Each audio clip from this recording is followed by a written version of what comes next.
so good. Tuli wano. Obulamu butambulira ddala bulungi nnyo nga bwe twabubala. Zino hijabu zemulaba bwenti zenyambadde black ono namuleese mupya. Nakamuleeta ona yakayaka ati. Ne designs endala ez'enjawulo gwe nkoona mbukonyo ngambe Shami njagala hijab ya black. Waliyo 2 pieces ennungi ennyo eddala okukamala obukamazi obukaaya buli obw'enjawulo bunate ku bbeeyi ddondolo mitwalo ejeja ebiri. Ne hijab zonna twazeesate ku bbeeyi ya wansi. So togaana okujja mu Hijab Nation butolina sharia ya black. Weziri ku Mimi's Glamour Palace weziri. So jangu onkoonemu mumpagire mwe mulina okumbeezaawo okitegeera. So ne Hijab Nation asatu mulu mugule ticket musumbokera gula ticket eya Hijab Nation. Kyoyogedde. Kyoyogedde. Ogenda gula. Kyoyogedde. Kati kubanga teggoba otagula kiba kirala. So aba Bubbles Beauty batunda bizigo by'abakyala batereza nsusu zammwe bakugukira babisoma mu by'okutereza ensusu. Webalye namba yaabwe kweri ku scroll okwo gwendako naawe ayina enviri za nnakyo musumba talina za nnakyo. Za nnakyo. Bakaleesa akazigo bulungi nnyo enviri ne zikula ne zikulukuta. N'obeera nga omukyotala. Okitegedde ekyenjawulo tebeerusa. Jangu ng'ogenda sigala ku nnakyo naawe ayina embalabe ezaagaana okutereera embala ezakufuukira tabbu okulukusa olususu dukulinga nga lwazi aba Bubbles Beauty bakaleese nako nammwe libido ng'egaanye obwavu bungi corruption mungi simanya eno eclipse of the moon yani oyo n'abasuubuzi gwe baliko gwe boogerako eclipse oyo akuleetedde libido okukka n'aka libido weekali buli kimu naye nga Ramen Hair Spot nabo basala kaviri ku mutwalo ka wifi okasangawo ate okogenda okusanga nga n'abaana obuwala we buli bukulinze bukoleko ka massage ndi wano ne musumba abamu ku bantu abateekateeka Miss Uganda be babateekateeka bannalulungi baffe wangi so ndina musumba abamu ku bateekateeka Miss Uganda be bateekateeka bannalulungi baffe awo be mulaba ne bavaayo ne mugamba wow ne bajja ne mugamba ya aba Gerard baffe kati bano be babeere emabega ne mwene mulaba kiwedde naye nga ababonaabona eno be baliwa be bano bingi ebigenda mu maaso bingi bye mwogedde ku ba Miss Uganda bingi bye mwogedde ku batesitesi baabyo omwo mwe muli okuba nti batunda abaana mwe muli okuba nti baguza abaana views mwe muli okuba nti bacunya abaana mwe muli okuba nti bayisa bubi abaana ab'obuwala ate nga bwe baba boogera bagamba they are motivating those young girls. So twalabye omwana ow'obuwala omu kwe yabadde yeetabye mu Miss Uganda nga yeemulugunya ebintu ebyakwasiza bannayuganda ennaku ne ŋŋamba yiyi mwatuuka ddi awo ludda wa wennyini okuba nti omwana ow'obuwala kati mucunye okuba nti muyinamu budaabuda ekisookera ddala omwala oyo mumanyi twamusisinkana Lira era neyeetaba mu mpaka za Miss Uganda n'amaliriza ng'afuuse Miss Uganda North 2024 so najja e Kampala neyeetaba mu mpaka ezisunsulamu ez'akamalirizo n'ayitawo era najja mu bootcamp yaffe n'abeera omu ku bawala 28 abavuganya ku ngule y'obwannalulungi bwa Uganda omwaka guno 2024-2025 so tumumanyi bulungi byayogedde wabiwulidde ebimu wawuliddeko bimu ngeri gy'oli bize ebisinga mbadde nfunda ka message nti waliyo live eri wano waliwo ka video kano naye nze ng'omuntu sinnafuna budde bulaba bigenda mu maaso ebyo. Okay, kati mu byayogedde nze nabirabye. Ennyabo. Yagambye ekisookera ddala omulamwa gwammwe gwe mukulembeza ogw'okuba nti mu motivating omwana ono ow'obuwala okubeera ow'enjawulo mu nsi n'okulaba nti bano abalala abamulabirako nabo beegomba ono gwe muggyeeyo ne mumuwanika. Si kye mukola. Mukola kirala. Tukola ki? Mubacunya. Okucunya nga otegeeza ki? Mubasasuza ssente kyekisookera ddala eza views. Yagambye views ezitandikirwako ziri ku miliyoni mmeka. Ye yali alina kusasula buli view nga gisasula buli votes nga zisasula mmeka 3 waliwo abagagga abali omwo abaana abeetabamu nga bo basasula ne views miliyoni 6 miliyoni 100 kati abannayuganda ne beebuuza yiyi ekintu ekyokuba nti mwandibadde muyamba mwana wa buwala lwaki byakusasula mbwera bw'oba tosasudde ezo tayitamu. Okay, ngenda kukozesa ekyo kyennyini ky'oyogedde. Naye amannya sooka ogamba abantu amannya. Amannya nze Janet Nalujja. Okola ng'ani mu Miss Uganda? Nkwanaganya mirimu mu Miss Uganda. Kakati nze mweyitira Musumba. Era nga ndi Musumba. Yes. Fresh Oil Ministries. Okay. Yes. So, akalulu ka Miss Uganda y'emu ku categories eza Miss Uganda. Ziri categories 11. Nga bw'onoogamba nti waliyo Miss Uganda Sports, Talent, Popularity, Multimedia, Personality, Congeniality, endala zingattirika. Sejja kusobola kasita toseko congeniality. Yeah. Waliyo ne Miss Uganda yennyini nti ono yatutte engule ya Miss Uganda. Yenna lulungi abaliddemu bonna olwendo ogw'omwaka ne ba runners ups be. Ndabika nerabiddeko title ng'emu, but it is okay. So, bwe tubanga ne tulina titles ezo zonna, ekitegeeza title eno nga bw'onoogamba nti mu sports giba misinde oba olagako nti gw'olina fitness.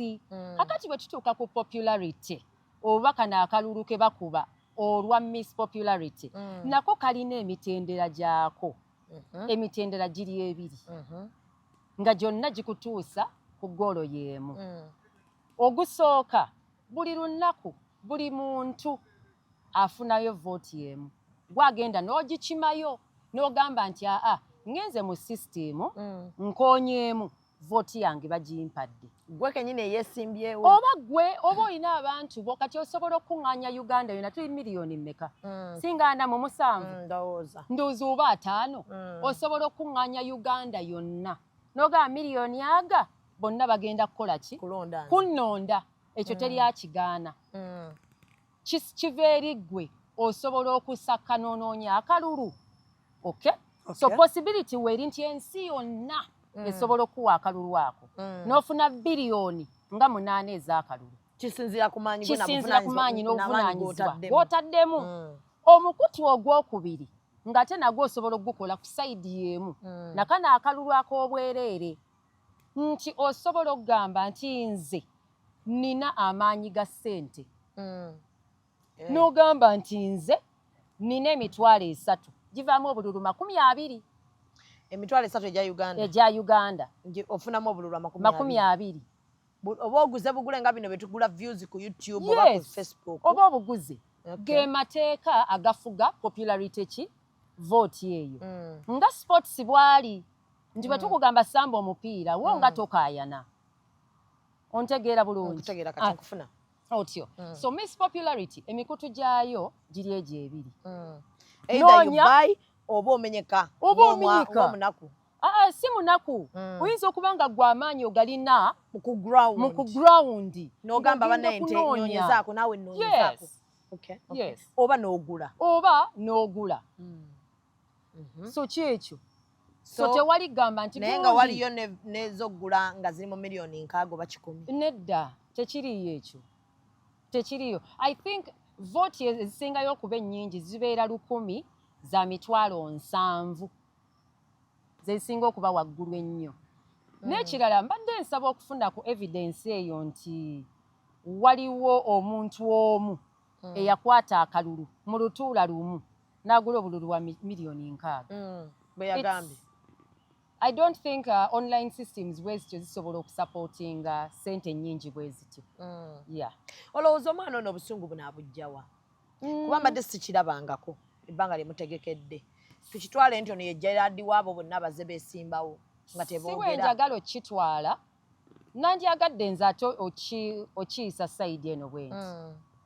Nze singa nfunye omukisa ne njogerako naye oba ne ntuula naye olwo lwokka lwe nnaategeera kikyasinziddeko obulumi abugjeewa. Obulumi abujja wali. Pointi maybe sikijjeeyo bulungi naye kikyasinziddeko. okuba nti tasobola yadde okuteesa nammwe kuba nammwe muleka temwamuwa room ate ruumu etya eteesa nammwe yakola kyonna ekisoboka naye alayika ye yali talina ssente nedda zaggula views ate bano abagula balabika baguzisa maanyi kati kankwe n'ekyokulabirako ekyokubiri si ye yali asemba yagambye yali mugezi nedda ate awo si we mbadde nkutte tuli ku kalulu ojja you will introduce me wali ku kyamagezi era naye tujja kutuukayo naye kyembadde ŋŋamba nti bantu abaali wansi abaali balinga abasemba mu bululu abaalinga mu kiseera ekyo abasemba mu kalulu baali si ye yali yekka ekyokubiri mu bantu abaagenda eka abaava mu mpaka oba baggyibwa mu mpaka si ye yali yekka alina ne munne omulala eyakola ki eyavaamu so bwe tugamba nti nno kyali kikwatagana na kugula bululu eriyo abalala abaasigala so si ye yekka eyavaamu nedda si ye yekka so naye kati muba mugjamu abaana bano nga bolaba nti mubagamba nti kano kapiira omuntu omu asobola okuluzinga omulala asobole okutwala bwe baba kuba ye kati yasuubira kuvaamu bwe baba bayingira empaka zino tubategeeza nti zino mpaka kiringa nga bw'onoogenda mu mupiira owagira ki mpagira asino kikoze bulungi kuba nze nalinga wa maniyu n'ensenguka ndi wa fulamu mbadde manyi wadde ena kizibu ekyogedde mulala ngaaga nti eno wabi nnyo yo wabi akati bw'oba ozze mu kisaawe okuwagira oba okusamba oli wa Arsenal ndi wa maniyu ekikulu kibeera nti omu kuffe ajja kuwangula oba okugwa amaliri ogwo gwe mupiira naye mu mpaka zino eza Miss Uganda omuwanguzi abeera omu atwala engule ennene abeera omu kati buli bw'oziyingiramu bwe twalinga tusomedde baatugamba probability njakka nnyonnyola kuba olabika oyagala nkannyonnyola byonna binnyonnyole bwe mbeera abantu 28 nga mwenna mwagala ekintu kimu kitegeeza omukisa olina gumu mu mikisa 28 okuba nti gwakola ki gwawangula so gino emikisa 27 lwaki toyagala gibala basigiraba focus eba ku kiri naye reality eri nti omuntu yenna asobola okulya so bwe tugenda mu mpaka nakyo kiba kirungi okumanya nti ayinza obutabanze ayinza okubanza ezo empaka bwe ziba so kakati ekyokuba nti obululu bugulibwa kyo okinnyonnyodde bulungi ne ssente n'ozitubuulira nekkomo we mukoma y'emitwalo 7 so tewali yasobola okugula bululu mulundi gumu miliyoni 6 miliyoni 10 okubeera nga yeetabamu omuntu okwetaba mu mpaka za Miss Uganda yeetaaga kisente era okwetaba mu Miss Uganda sandyagadde ssente ze ziba zikola ekiriri wansi yabadde atunuza nnyo wali ku ssente bannayuganda era obweddabe mugunya nti sooka onnyinyonnyolemu kubanga okwewandiisa mu Miss Uganda osasula emitwalo 2 20,000 luwombo wali ewagundi emitwalo 2 gyokka abaaki ssente nga nto okwewandiisa n'olyoka ogoberera amateeka nti nasoma nina senior 6 oba ekyenkanankana ne senior 6 diploma oba nagenda mu nansingi nti sisussa waggulu emyaka 26 sigisussa wansi sikka wansi wa myaka 18 sizaalangako oba sirina mwana ak'okuzaala kano mwakatunuulira mutya tukatunuulira nti ffe abazadde tuba n'obuvunaanyizibwa omwana gw'osooka okulowooza si bwe kiri ajati bwe kiri naye ate era ne bannakazadde b'eggwanga temwandibabodde mutyo bannakazadde b'eggwanga balina empaka ezaabwe baziyita bati Mrs Uganda owange bazirina ezaabwe Miss Uganda mulala si ffe bategesi ziri za bannakazadde abazadde bawedde balina ezaabwe n'endala gye ziri ffe twetaba muziri eza Miss ffe ziri ze tujja okgenda kati mmwe wano muli focused omwana nga tannazaalako nga tannaba n'agoberera amateeka n'agoberera amateeka. Okay. So kakati mu byonna ebyogeddwa omwana ow'obuwala ono yalaze nti alumwa nnyo. Mulina ekigendererwa ekyo kyenjagala wali kemutera okwogeraako empowering the girl child. Yagambye tekiriiyo yadde wabula mu discouraging girl child. Okay. Omanyi buli omu akkirizibwa okulowooza n'okuwulira engeri gy'awuliramu ddembe lya bwebange. Naye twatandika n'abaana bangi nnyo.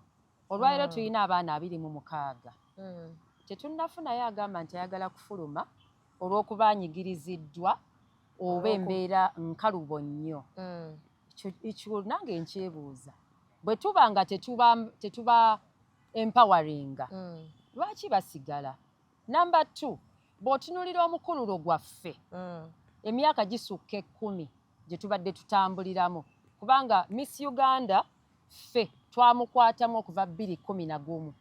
Twatandika ne Sylvia Namutebi paka kati bwe tuli mu kunoonya ono omupya 2024. Naye nga bakwini baffe bonna tukyali wamu nabo, emirimu tukola wamu nabo mu community gye tuli nnyo. Nti ne wiiki eyayise tulina gye twabadde. So omuntu atempoweringa, nze ndowooza singa ab'amateeka bagamba dda naye mumanyi mulekere awo. Nabo anti ab'amateeka nabo balina bye baliiramu. Wa mububawo obwana awo neetaagawo evidence kubanga ogwo musango guba muloopi. Ng'obwana bw'abaloopa bwana ki buleete evidence obugwa buno ate kati obulimu lwaki bwo tebuloopa ate kati buno bupya n'obwavaako simanyi. Bw'otunuulira mu myaka emyaka 13 gye tubadde mu nsiike eno nga tetukyeyongerayo, abaana basukka 15,000 basukka 15,000. Olwaleero nsobola n'okuwa examples.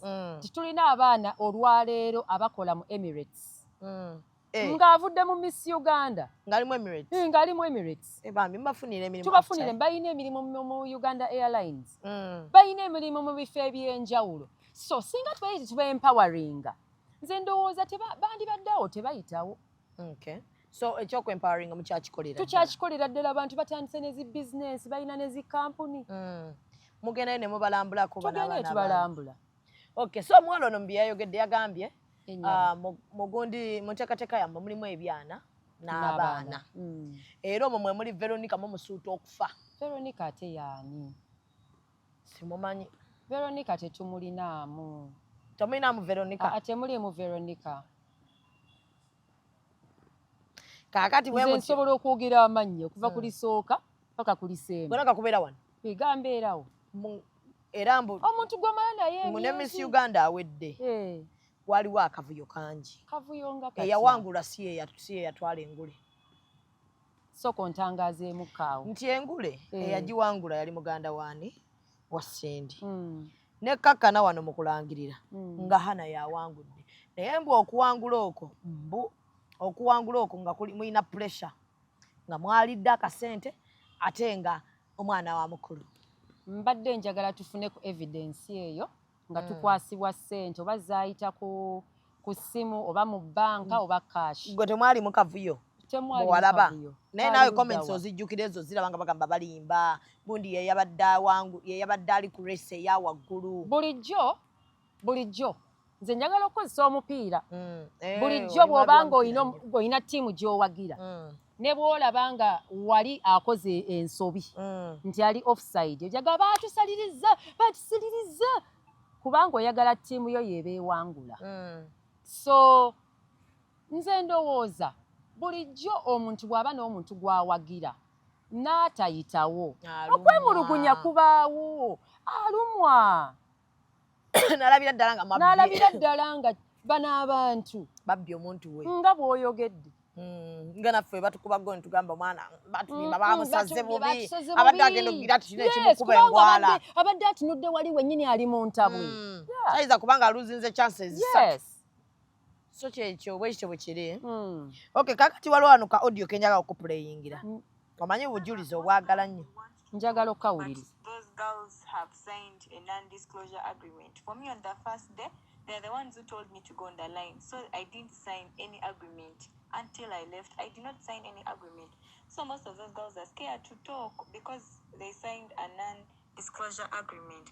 But trust me, the day you're going to get news is Sunday when they all come out. Those girls who are not going to make it or who are not going to get titles, Kwanga, they force them to get money. They are going to tell you everything you need to know. Right now, they cannot talk. They cannot talk because they are under them. And those guys, how do they say? They brainwash them. But those girls are feeling bad. The insecurity, the favoritism is so horrible inside there. They really want to talk, but they can't. Kakati mu byonna byagamba mwagala mmusuuwinga.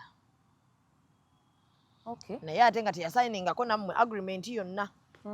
Okitegedde? Teyasayiningako nti disclosure agreement nammwe teyagikolako. Naye kali okawulidde nti n'abaana abali mu kano ng'okavuddeko. Anti kendiko. Nedda ekya suwingi ng'okivuddeko. Akasuwingi kaakano. Kakati bwe kiba nga kiyingiddemu ekya suwingi bw'aba alina ekirowoozo ekyo nti ajja kusuwingibwa. Anti nti ffe tujja muwaba mu bannamateeka. Ekyo mba sisobola kyogerako. Ekyo mba sisobola. Kubanga nze sikimanyi bw'aba kyayagala. Mujja kulaba mu kiteekateeka. Nedda bw'aba kyayagala bagamba nti kyolindi oba mutuwe ku luganda olwo. Kyalindirira kye kimutuukako. Ky'osuubira. Kimala ne kikola ki ne kijja. Nze sisobola kukyogerako kubanga sikimanyiiko. Bwe kiba kizze so mmwe temukimanyiiko naye bwe kinaba kizze. Bwe kiba kizze kubanga oluusi kyolowooza ennyo ennyo kimala ne kijja. So tugenda ka audio kana omuwulidde. Abaana bano nabo beetegefu kukola ki? Okwogera. Kati enkya Sande naye ku Sande ne bagenda kati mbu bali wansi wa kutya olw'okuba kati mwe mukyabalina. Kati ako kenyini ke njagala tukozese kubanga nze kuba kadde mu Luzungu kagambye nti mugenda kubalaba ku Sande nga bavuddeyo nga tebawangudde. Kati abanabawangudde basuubira. Okitegeera kye ŋŋamba nti basuubira okwogera ate bwe bawangula banaavayo ne boogera. Ontegedde kati awo njagala nnyonnyole. N'ayongerako wano n'agamba you're discouraging the girl child and also teach them to get rich men or hook up with rich men. For example, just name for me the rich men. Nze simanyi abagagga ndowooza muno mu Kampala. Nze njagala mannya gaabwe. You discourage them and hook up with rich men. Kale mubatunda like nga kiri kye nagambye sinnamanya naye ngenda nnoonyereza. Yes, please noonyereza tukomewo. Omanyi kati olaba kati nga mubivulu eno waliwo abagagga babeerawo nga balinza obwana obuwala. Naye mbu Miss Uganda ng'oggyeko bano abagudde kati naddala awangudde oyo musooka ne mutunda oyo paka kuwulira bubi. Okay, tutandike. Tutandike. Silivia Namutebi twamutunzaani. Mwamutunda naye simanyi bagagga kibamugula. Anti temusobola bakutukubira bifaananyi nga mubatunda. Fiona Bizu twamutunzaani. Simanyi naye kajja atya kwogera. Stella Namutebi twamutunzaani. Sinnamanya. I mean Stella Nantombwe. Sinnamanya. Kalanguka. Mbalaba nnyo nga baliraanye abagagga kabeebwe mwabawo. Zahara. Sinnamanya. Kagasa. Sinnamanya. Nakakande. Sinnamanya. Abe nakyo. Sinnamanya. Abe nakyo balina gwe baŋŋamba. Ani. Munene ajja kunkuba amasasi. Ani. Nga ffe. Mwe. Era mwe mwamuteekayo. Kaakati ono. Ate Hana Karema. Ono. Kitaayi w'amanyi mwayita mbu yabasala era kyovula omwana oyo. Mubadde temumuteeka nnyo mu mawulire. Mbu yabasala era mubadde mulinda gundi yeggwako ddi. Kuba taatawo abadde strict. Naye mbu mubatwala hoteereza ebweru si wano. Bweruwa. Waliwo eggwanga eyo Dubaaya, Take, wa. Ke kano kati ono omwana kaayogedde kano. Naye si yasoose okwogera. Abantu bangi babadde bakwogera. Abaana ba Miss Uganda. Era njagala okiryalinga ogambe abazadde. Bannaye tetutunda baana bammwe. Okay. Omuzadde ali eyo alaba show eno. Aba Miss Uganda tuliwo ku lw'omwana omuwala, ku lw'empisa, ku lw'obuwangwa. Tetukkiririza mu kutunda baana ba buwala n'ab'obulenzi. So, mu Miss Uganda tetutunda baana tetubateeka ku kidaala ku katale ku kitebe simaya ku kiriri tetulina gwe tuteekayo mmwe mukola gwammwe tukola gwaffe ne mumumaliriza ne tumaliriza mbu hana kyava hana yalabako president yani maama tomanyi president wa ggwanga oh his excellency his excellency oh okay yamulabako simanye kano weewali temwamutambuza nnyo kutuuka mu office ze mukolera bano baana balala babeera bawulize kati ono yabasala newa omukulembeze temwamutwala naye abe nakyo yatuuka kuba yagenda wa president mirundi ng'ebiri kuba alina lwe yagendayo nga yeekozeeko president n'amugoba n'addayo ng'ali ku nakyo awo gonna maanyi gammwe kuba ate baŋŋambye buli kimu mukisobola musobola otuuka ku buli muntu munene wano ne mutwalayo Miss Uganda tusobola otuuka ku buli munene n'eggwanga lino musobola otambuza omwana oyo singa aba muki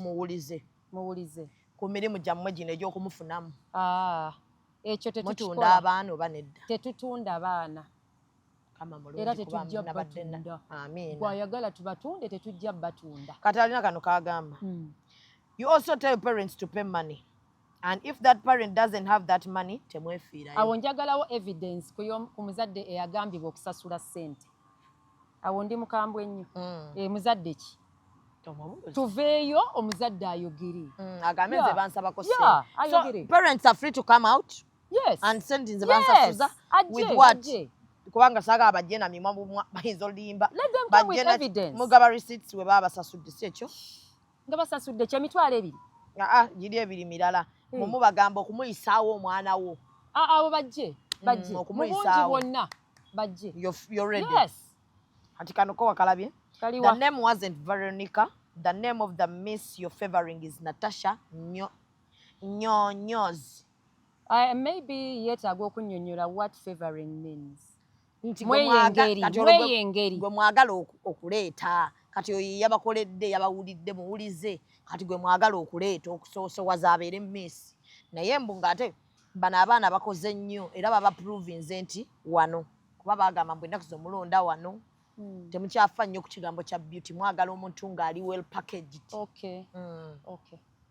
ate okeetegeeza ki nze mpuliriza bibyo tonnambuuzayo kibuuzo kyonna anti kati kyembuuzo Natasha Nyonyozo mumanyi mumanyi contestant number oba 4 era ye president w'omwaka guno mu Miss Uganda bo bennyini aba contestant be bamwerondera okufuuka president yaba obeeranga class monitor kati mwe mumuwa kya president yasinze empisa nedda oluyingira bwe bati mu camp nga balonda president w'ogwo omwaka class president nga ku university bwabeera good president class president yes representative class monitor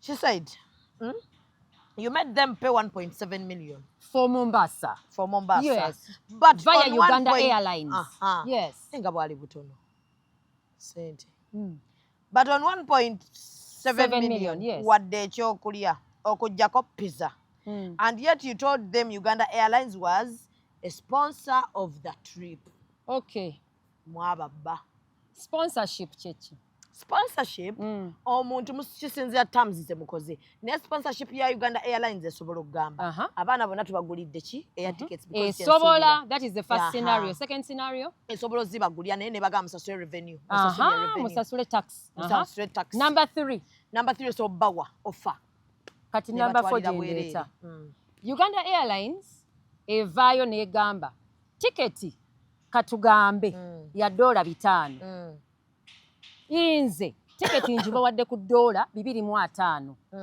ekyo obadde okimanyi nkimanyi naleetako wano it is still sponsorship Rwanda Airlines neŋŋamba tugenda bawa nesasula tax so ne taxes zibaayo so what happens with Uganda Airlines tiketi baazitusalirako baatusalirako ne batuwa ne tickets endala kubanga era tutambula mu bintu ebirala bingi number 1 mwatulaba nga tugenze India era yali Uganda Airlines so tiketi ezatutwala oba ezabatwala e Mombasa they were discounted tickets discount nga nnene nnyo yali nnene nnyo ati breakfast ebeerako ku hoteri breakfast bagirya ssaawa mmeka nedda twali mu apartments apartments nga twefumbira okay nga musobola okugula ebintu ne mubifumba yes nga tugula ebintu ne tufumba because enamba y'abantu eba nnyingi temulina so twahiringa a Kenyan chef to cook for us so muli bulala breakfast eno osanga twagiryanga ne tulya breakfast 1 breakfast 2 breakfast 3 kakati ekirala omwalo ono kyagamba Lauren yes mwamumaking okola stunt ki eyo ojjukira saga ebadde tambula nti abaana balwanidde mu kampu ya Miss Uganda ye yagitandika mbadde sikimanyi ku bigambo byammwe oda zammwe okay musumba ekintu ako tekagenda kukolaako mwe mwamugamba otutandika stunt mutambuze Miss Uganda nga mulaba teri amwogerako mwe njagala okufuna ku naye mbu engeri gye yafuna instructions ezo njagala ndabeko bwe mwamala ng'amaze ogikola kafuuse viral ne mumweliminatinga ng'olwo mumulaga she's indisciplined kyokka ng'ate mwe mwamugamba akole ekintu ekyo musobole okugenda viral mukyetaaga sitanti kubanga lyemukoledde Miss Uganda nedda tetukyabyetaaga ebyo n'ekyokubiri sikimanyiiko nti nno yaweebwa instructions order oba order yali yakinnamagye order y'ekinnamagye eyo sigimanyiiko nze sigimanyiiko kati gwe mundabayo ebbanga liwamala gwokwasaganya abaana bano Lauren kuggwe yali atya mu kampu tukitwale nti yali talina mpisa kuba okuvaayo n'ayogera ebyama byonna lwokuba lwaki temubasayiningisa disclosure agreement bazisayininga yagambye teyagisayiningako nkawulaze ka message wano she did not sign any disclosure agreement mugenda osiba nzikiriza gyokkiriza nkumanyi kati olweka mugenda mumusiba naye ekyani akyogedde nzikirizayo nze mwezi ati sinayogera ku bigambo bwebityo nedda natandise nga ŋŋamba nti buli omu alina eddembe lye okukkirizanga bw'akola ki bw'ayagala n'okulowoozanga bw'ayagala so bw'aba teyasayininga ffe tuba tukoze loosi kogwe Lauren mu kampu obadde omulaba otya gwakwasaganya abaana bano abawala n'ebbanga ly'omaze ng'okwasaganya abaana obadde omulaba otya Lauren abadde serious ku bintu by'akola Lauren abadde mu kampu yes so kino obadde tukyo kisuubira kino mbadde nze sikisuubira it is a shock to me it's a shock lwaki yalwana lwaki akantu ako kafuluma sikirabangako mu Miss Uganda ebbanga limutegekedde nti waliyo akavuyo konna nze department yange ekyakola okunoonyereza sinnakitegeera kuba Lauren nze simujjukira mu bantu abo tolimujjukiramu ako kakampu ke baatulaga mu kavidiyo ako yes simujjukira so mukyakola kunoonyereza naye nga wakalabako naawe kavidiyo naliwo nga kihapeninga naliwo kati simanyi kiku ekyaviira saga yali kuki omwana omu yagamba bamuyira amazzi mu buliri nga yeebase so omanyi footage abeera mungi mpozi mutambula n'abakamera no footage wa baziyita batya cameras zino ez'omu nnyumba CCTV cameras nze gwe njagala okulaba tewaliiwo nalaba wano in the act era nze nakola ki nze nataasa so njagala kulaba kyava ku ki ddala bamuyira amazzi nakati temunnakiraba footage aba mungi so everything is cleared for Ugandans kyonna kira kyemuneetaaga okumanya mukiteekeyo mu comments naye nga enteekateeka ziri zitya eri tuveeyo enteekateeka yiisha twateredde dda wano omuntu okuyingira sente ziri mmeka tulina tickets ez'emitwalo 7 ne tubayo ne tickets ez'emitwalo 15 ne tubayo n'emmeeza etuuza abantu 10 ya miliyoni 3 kuliko ebyokulya n'ebyokunywa so kati enkya tujja kulaba awangudde oba ebyokulonda byo byakomye oba tukyayinza olonda ebyokulonda byo byawedde era ne bwe twogerera kati awangudde ekyo ekitundu oba ez'empaka eza popularity ffenna tumumanyi twamutegedde dda ya naye nga kye tujja ku Saturday kwe kuba nti nno bonna abazze bawangula ebitundu empaka ez'enjawulo mu Miss Uganda bagenda kwambazibwa saashi zaabwe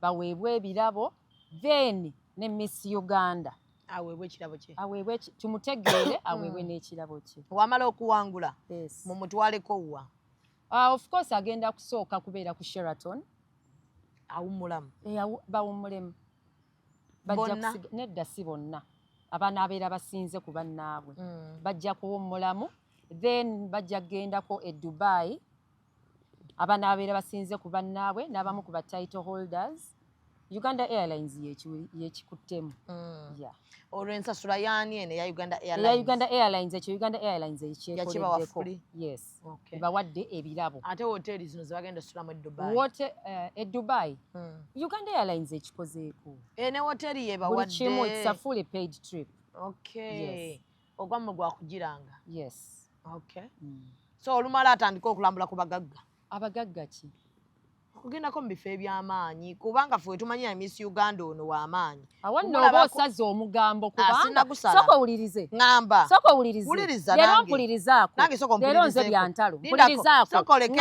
sinnamalayo kibuuzo kyange nti. Ekibuuzo kyange nga tokimaze.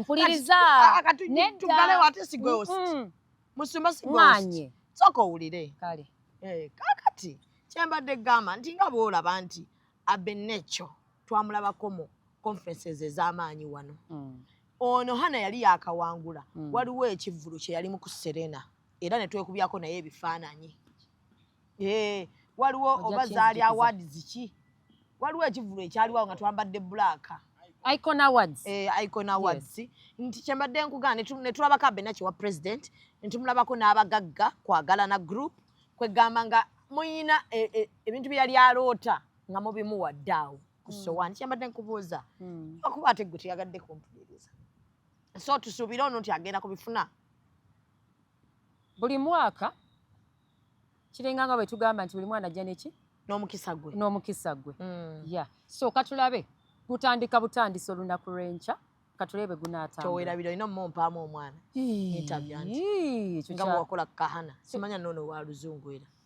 ana katumenyamu nga kamanyi oluzungu nga kakakkamu nnyo katulabe katule mwana kyajja kati onkoze otya enkya mbadde nyala kujjako wano n'otajja kiwedde so kale mwebale nnyo mwebalire ddala aba Park on Time Tours and Travel bakolera visa ez'e Dubai Miss Uganda gye bagenda Dubai single entry ne multiple entry Sham Travels nabo bali Dubai basobola okupakingira ebintu bijja Dubai ne babireeta ne okuva Abu Dhabi ne babireeta wano ate naawe ayagala visa nammwe leero apostinze n'agamba nti nga olina eyo visa yo wayitako dda nga wagenda dda mu nsobi bagenda kuliyirisa ssente gavumenti ebawaddeyo omukisa gwa myezi 2 mukiriyalinge mudde ewammwe mukitegedde so tweyanza nnyo tweyanzeege so fa kati katugende ate tulabe ku baana gye bali tulye ne kamere katusubye teri pizza minza otusenja sirya pizza Sheraton sirya pizza musiibe bulungi mweraba